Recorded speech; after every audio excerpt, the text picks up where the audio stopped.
भाजप आहे? वाजपेयी साहेबांची भाजपा फार वेगळी होती. ही जी भाजपा आहे ही भ्रष्टाचारी जनता पक्ष झालेला आहे. ह्या ठिकाणी आपल्याला बाहेर जाऊ दिलं जाणार नाही अशा पद्धतीचं सांगण्यात येतं. इथे स्थान मांडून बसू आम्ही.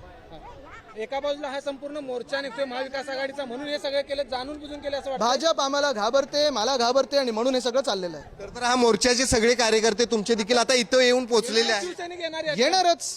येणारच. या ठिकाणी आणखी इथली परिस्थिती आहे ती हाताबाहेर जाऊ शकते. आपण काय मी सगळ्यांना रोखून धरलेलं आहे. SP कुठे आहेत, गृहमंत्री कुठे आहेत, हे गृहमंत्र्यांनी उत्तर द्यावं. हे जाणून बुजून केलं? आता हे मिंदेंनी केलंय, गृहमंत्र्यांनी केलंय, कोणी केलं बघा. तर आपण बघितलं की हे सगळे जाणून बुजून आहे ते सुरू आहे. याच आता राजकोट जिल्ह्यावर शिवसैनिक खूप मोठ्या संख्येने यायला सुरुवात झालेली आहे. पोलिसांचा या ठिकाणी बंदोबस्त आहे तो अपुरा होता आणि त्यामुळे हे सगळं घडलं. अशा पद्धतीची जी भूमिका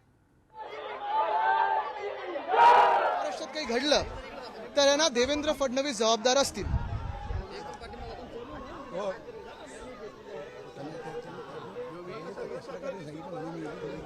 संघर्ष हे भाजपचा बालिशपणा आहे, बाकी काही नाही. शिवसैनिकांना आत येऊ दिलं जात नाही या ठिकाणी. पोलीस यंत्रणा कोणाबरोबर आहे जरा बघा.